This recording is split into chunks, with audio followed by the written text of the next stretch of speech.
So, all right, part four. But now, I want to find your minimum viable marketing number before your next busy season. So, is this part of a webinar, right, series or an episode? Make sure you do watch the entire webinar or watch other videos in this webinar. All right, so this worked because it decided before the pressure hits. It's decided before the pressure hits. So what is it? A specific number of posts or specific weekly time block decided in a calm moment before the next busy season begins. So when we are planning content output with our clients and we know what's going to happen, our business booming and scaling up or to the next level, we also agree on that minimum number when work is also going to get busy for them. So it's known ahead of time. It's not like something that's just comes up and then you just decide on it. It's known ahead of time. And then the common failure mode. So trying to determine a reasonable minimum in the middle of an already overwhelming week tends to produce a number of zero, right? Exactly what this meant to prevent. So if you don't do it ahead of time, if you wait for you to be overwhelmed, right, you end up not doing anything. That's what we come to observe. So this framework is actually designed to prevent that. So reflection worksheet. So you want to take time and answer this question honestly because it will really help you know what should be your minimum number and the depth of the problem. All right. So what has historically happened to my marketing output during my busiest client seasons? Two, what's the smallest realistic weekly marketing minimum I could protect no matter how busy things get? And then three, do I have any evergreen content currently sitting in reserve for the busy week, right? For the busy stretch? Do you have anything like that seated? And then four, when is my next predictability busy season? Right? And have I planned for it yet? We don't know whether you plan for that. And then five, what will it take to build a three-piece content buffer before that season arrives?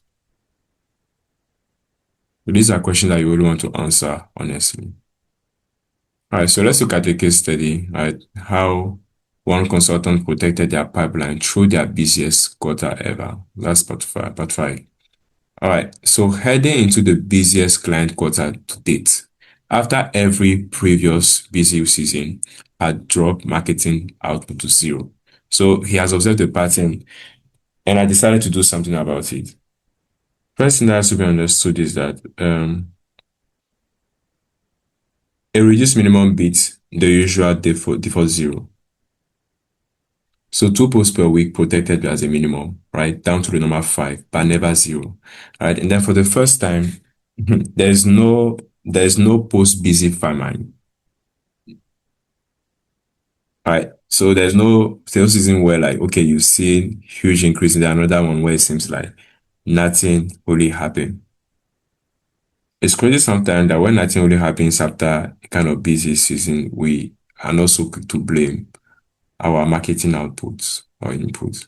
And that's I think what I would not like in unusual spike in business without explainable like visible factor. Right. It makes you vulnerable in a way. Right. And then the another thing that also happened for this coach is that for this consultant is that they now have three pieces, right, of evergreen buffer. So pre-produced during a calm stretch beforehand. So they produced some quality content and he produced some quality content ahead of time. And knew that okay, whenever I get into a busy week, this thing could be released. So the minimum mattered less for its direct effects and more for what it prevented. So the historical drop to zero within the first 2 weeks of any busy quarter. So what actually changed, right, practically? And what could be the change for you? That's why we have this slide over here. So marketing during busy quarter, right? What does it look like? So before, drop to zero every time. right? So in the busy season before this the capacity ceiling was applied, it dropped to zero completely.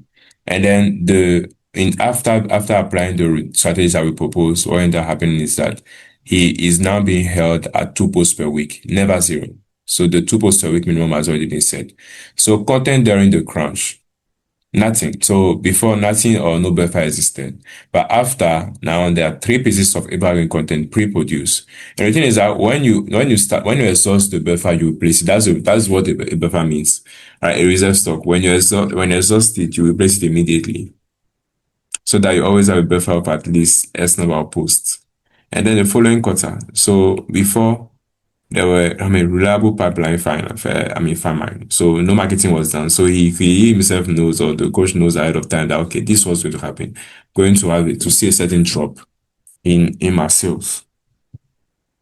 And then after we see that, okay, there's no famine, right? First time in the pattern, right? So what was causing the famine or the dry month was dealt with in advance.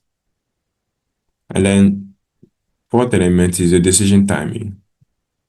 So made mean crisis under pressure.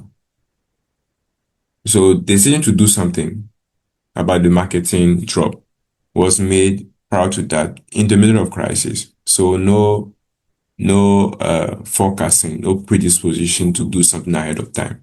So after, right, what ended up happening is that the decision to actually do something or the timing of it was made in advance in a calm stretch. Made in advance in a calm stretch. Oh. Also.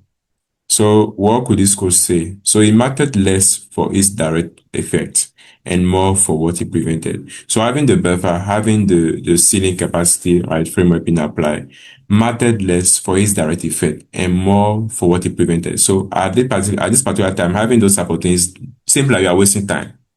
But when you look long term at a busy season coming up, you know that, okay, it hinders you from having a marketing presence of zero in a busy time, and you actually have prevented sales loss from your business.